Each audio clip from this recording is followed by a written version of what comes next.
Portable TV. Come watch with me.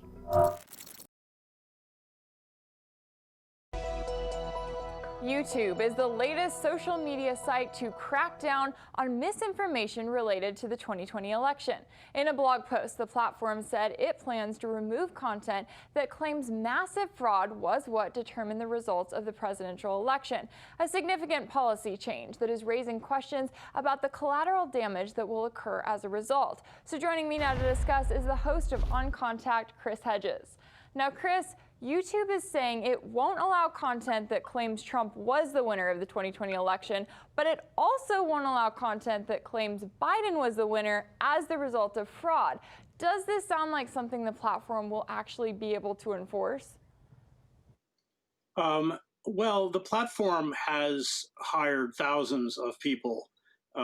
This is also true for Google and Twitter, who monitor content and impose algorithms to shut down not just disinformation and conspiracy theories, but critiques of the empire and corporate capitalism. RT has been a victim of this, but not just RT. Left-wing sites, Counterpunch, Truthdig, where I used to write, have also experienced this, Black Agenda Report and others. So what we're really seeing is this kind of march forward in terms of censorship. And I think we have to remember that these digital media companies have all our information. They know everything about us. We know almost nothing about them.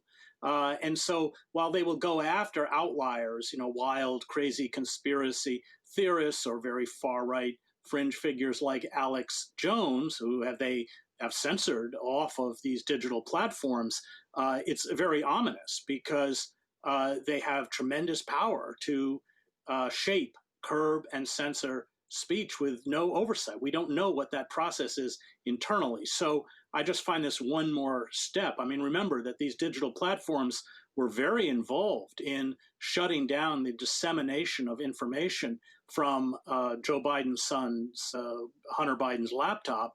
And I mean, even to the point where Twitter locked the New York Post, which broke the story, out of their own account. And so what we're seeing is a kind of an increase in the kinds of censorial control, lack of any kind of oversight. So I find this very ominous. Yeah, it is notable how we seem to be seeing new kinds of social media censorship as we go along. And it's interesting because if we look back at 2016, that's the time when the top mainstream media networks were the ones who were openly questioning the results of the presidential election. They were the ones claiming, without any evidence, that it was influenced by Russia. So why didn't we see similar restrictions going into effect then when you had someone else saying, hey, this election isn't as it seems? Well, the argument, there's a kind of collusion between these digital platforms and mainstream media like CNN and the New York Times. And these digital platforms say that they promote nonpartisan media outlets. Well, when you look back at 2016, even at the reporting that was done by my former employer, the New York Times, it was 2 years of slogging the Russiagate conspiracy, and then with the release of the Mueller report, and there was nothing there.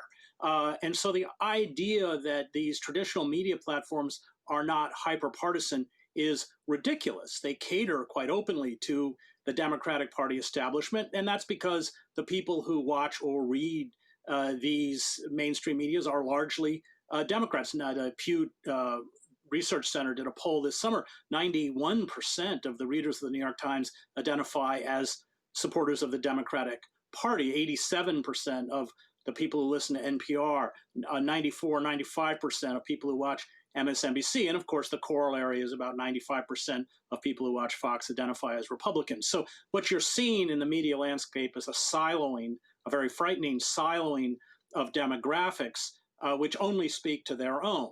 But the idea that this is a step forward in terms of defending or promoting objective journalism, impartial journalism, nonpartisan journalism is just patently untrue. It is about shutting down narratives, and Silicon Valley was very involved in this during the Biden campaign, that hurt the Democratic Party establishment. So Why don't we hear these kinds of charges? Well, I mean, it's very simple. It's because Biden won.